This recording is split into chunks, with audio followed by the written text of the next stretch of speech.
Estamos reunidos em nome do Pai, do Filho e do Espírito Santo. Amém. Olá, irmãos e irmãs, sejam bem-vindos, né, a mais uma partilha da palavra.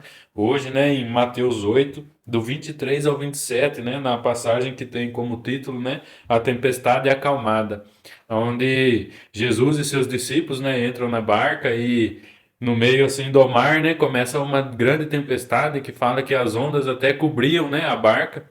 E os discípulos se aproximam de Jesus, né, e pedem, né, porque Jesus dormia, então eles pedem, né, acorda Jesus e fala, né, Senhor, salvai-nos, né, estamos perecendo. E Jesus fala, né, homens de pouca fé, né, e Jesus ordena que os ventos e as ondas parem, né, e o mar se acalma. Então, se a gente for analisar, né, esse evangelho, Jesus estava, né, ainda no começo da sua vida pública, né, então ele estava começando a ensinar seus discípulos, né, estava começando as curas, os milagres. Então, se a gente imaginar que até depois que Jesus morreu e ressuscitou, né, os discípulos custaram a crer, né, que Jesus tinha ressuscitado de verdade, né? Então imagina no começo dessa caminhada, né, no começo dessa vida nova que Jesus estava oferecendo a eles, né?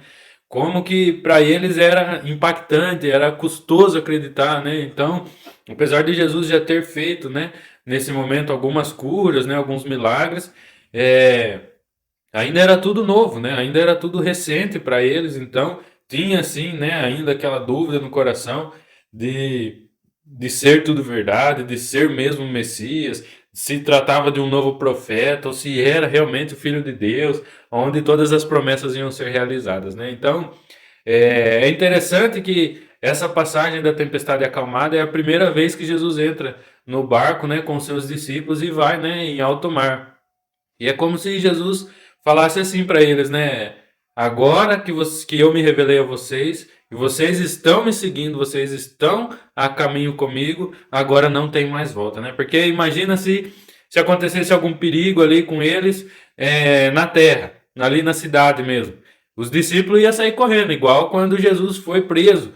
Os discípulos saíram, cada um foi para um lado. Quando Jesus foi crucificado, eles estavam com tanto medo que cada um foi para um lado. Eles estavam, né, escondidos.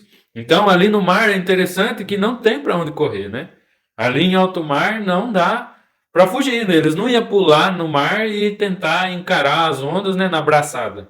Então é como se Jesus falasse para eles, né, assim que eu me revelei a vocês, eu estou com vocês e agora não tem mais volta. A partir do momento que a gente conhece, que a gente tem uma experiência particular com a verdade, não tem mais volta, né? A gente pode ter a escolha de não viver, não entregar a nossa vida, mas com certeza seremos cobrados por aquele encontro que tivemos, né? Seremos cobrados por não ter reconhecido, por não ter, né, retribuído esse encontro verdadeiro com Jesus. Então, é como se Jesus falasse para mim e para você nessa noite, né? Que não tem para onde correr, né? Não tem, porque Jesus é a nossa única salvação. Jesus é o Senhor da nossa vida. Então, se se a gente quer se salvar, assim como os discípulos pedem a Jesus, né? Salvai-nos.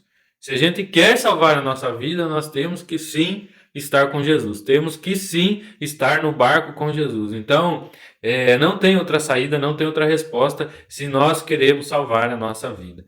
E é interessante também a gente meditar por outro lado que quando nós temos um encontro com Jesus, quando nós aceitamos esse convite, a missão, a segui-lo, né? Parece sim que nós entramos numa tempestade. Parece e realmente é uma tempestade. Porque quando nós temos um encontro pessoal com Jesus, né? A nossa vida que estava calma, que estava tranquila, né? A gente não lutava contra os nossos defeitos, a gente não lutava para ajudar o próximo, a gente não lutava para ser santo, então a nossa vida, com alguns problemas ou não, familiares, financeiros, a gente sempre está buscando aquela estabilidade. E quando nós temos um encontro pessoal com Jesus, o Espírito Santo, né, começa a revelar a nós as nossas fraquezas, as nossas limitações, os nossos pecados.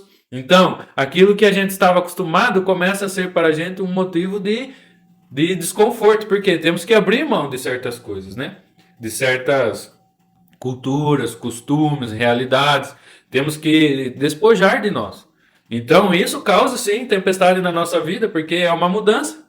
É uma mudança, porque quando começamos é como se os nossos olhos se abrissem, né, para a realidade em que nós vivemos, e aí a gente já não está mais contente com essa realidade, porque você vê o tanto que você perdeu tempo de estar na graça do Senhor, você vê o tanto de pecado que você cometeu, você vê o tanto de chances de sentir o amor de Deus que você deixou passar. Então aquilo se torna uma coisa que você começa a se cobrar, eu preciso, e aí você vê que você tem que mudar, e aquilo vem como uma tempestade na sua vida, porque aí você tem que mudar o seu jeito de ser, de vestir, de falar, de pensar, de querer. Por quê? Porque aí já não é mais você que pensa, é Cristo que pensa em você, é o Espírito Santo que fala por você. Então, aí começa essa briga, né, do humano, do espírito, do pecado, da conversão, dos costumes ou da nova vida. Então, começa aquela batalha do homem velho, do homem novo, e essa tempestade, sim.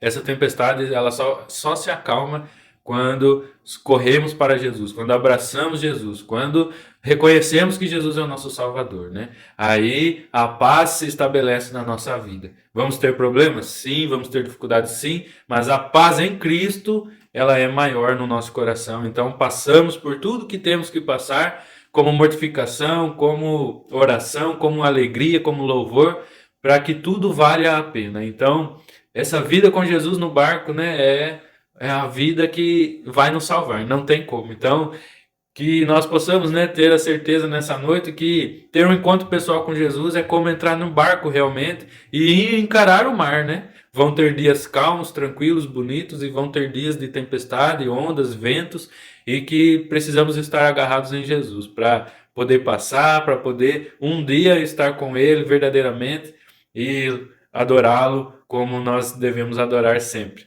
Amém? Até a próxima.